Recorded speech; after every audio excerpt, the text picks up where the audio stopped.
苹果泄密这档子事儿啊，我觉得最有观赏性的不是印度再一次确认了自己是盟友最大的报应这个铁律啊，而是保密到有些扭曲、搞封闭、隔离垄断，如同有洁癖的苹果被印度的玄学给完成了开源之后的惊诧无语、不知所措又无可奈何。尤其是现在华强北啊，跟张无忌拿到了乾坤大挪移的这个秘籍一样，你说你修炼你就悄咪咪的练到神功大成嘛？结果现在啊，华强北的张无忌们给大伙儿天天全程直播如何突破神功第9重啊，顺便还要感谢一下塔塔集团的技术支持，真的是杀人诛心呐！塔塔集团啊回应也特别搞笑，说啊自己的安全能力尚未达到苹果对供应商保密的苛刻要求，就很有种印度那种啊路边摊的卫生程度没有达到非印度人类的这个群体免疫的上限的意思啊，不是我不够好，是世界太矫情了。苹果你既然把秘密交给我，印度的风格全世界都知道，你苹果不会真的把怕泄露的东西交给我吧？交给我的我都默认为是没那么重要的。与华强北的速度形成鲜明对比的是这次泄密被发现的过程啊，泄密了10几天了才被发现，过程也根本不是好莱坞大片里那种啊顶尖黑客高智商对决，而是一场漏洞百出的草台班子汇报演出。黑客用的甚至都不是什么0日漏洞啊，什么机缘巧合啊，或者伺机而动啊这种高科技含量的东西，就是一个长期挂在公网上众所周知的却偏偏没有人去修的后门。黑客大摇大摆的啊从后门进去，拿到了高管的账号，然后顺藤摸瓜进入了苹果的跨国企业研发平台，然后就在里面安营扎寨度了一个长假，好几天的时间里几十万份的文件啊如入无人之境被往外搬运。那毕竟嘛630G 的文件啊，打包传输它也很耗时啊，结果整个塔塔电子的安全系统无知无觉。当年苹果在中国大陆的这个保密体系啊，跟要去攻打银河系一样极其复杂，核心服务器物理隔离，车间信号全屏蔽啊，连生产垃圾都得要通过 X 光机，员工稍微有个违规下载的操作立刻就是警报震天响。结果到了印度啊，风水宝地，苹果耗费了10几年，砸了无数真金白银的保密护城河，硬是被一群永远处理不干净后门的天才给弄塌了。而且最要命的根本不是什么 iPhone 18的全球首发可能要改到深圳啊，苹果自己都得买场外站票。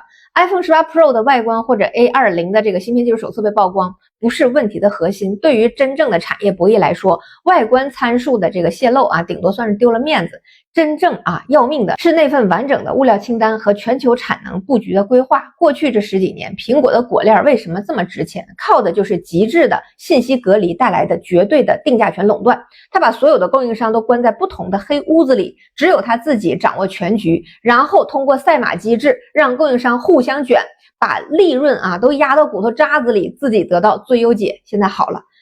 ，630个G 的文件一泄露，相当于苹果把自己的底牌、成本线、采购价全部公开，这才叫真正的光着站在光里啊！以后供应商上桌谈判，大家心里都跟明镜一样，反正咱家的供应商合纵连横的这个戏码立刻就能给他安排上，竞争对手更是可以照方抓药啊，精准狙击苹果的利润空间。一次毫无技术含量的安全事故，直接把苹果真正的利润空间的地基给刨没了。美国折腾了10年的有案外包，在这一刻达到了黑色幽默的巅峰苹果去印度跟美国的重返印太战略是同步开始的。2016年大统领在竞选的过程中就已经强势的提出要脱钩的这样的苗头。2017年甫一上任就开始了201和301调查，苹果就是在这个阶段上了印度制造的贼船。当时想的都是印度可以重现中国崛起的神话，那同样作为13亿人口的大国，那岂不是要人口有人口，要红利有红利，要市场有市场，那还能躲避跟大统领跟中国的这个贸易摩擦以及地缘风险可以说是几全其美各种维度都考虑过了，唯独没有考虑印度。即使看到了小米 vivo 都纷纷折戟沉沙，苹果也只道是美印一条心三哥帮忙打击竞争对手，完全没有兔死狐悲之感。到了2020年的时候，苹果已经在印度开疆拓土了。iPhone 的主力机型不管大厂杆菌它超不超标，都逐步的开始在印度全线组装，然后这乐子就没停过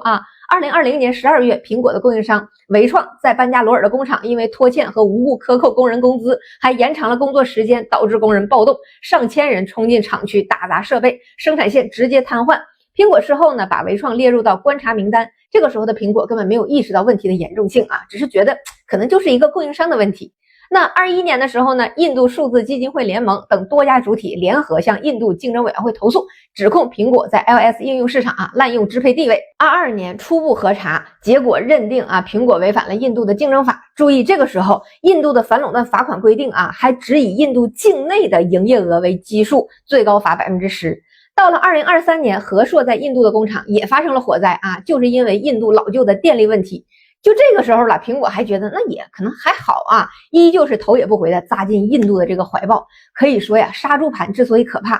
就在这一步。一般到了这种已经开始无视各种异常的信号，一门心思认准了要往里扎的时候，杀猪盘的操盘手就知道这事儿稳了。而这次操盘手就是塔塔集团。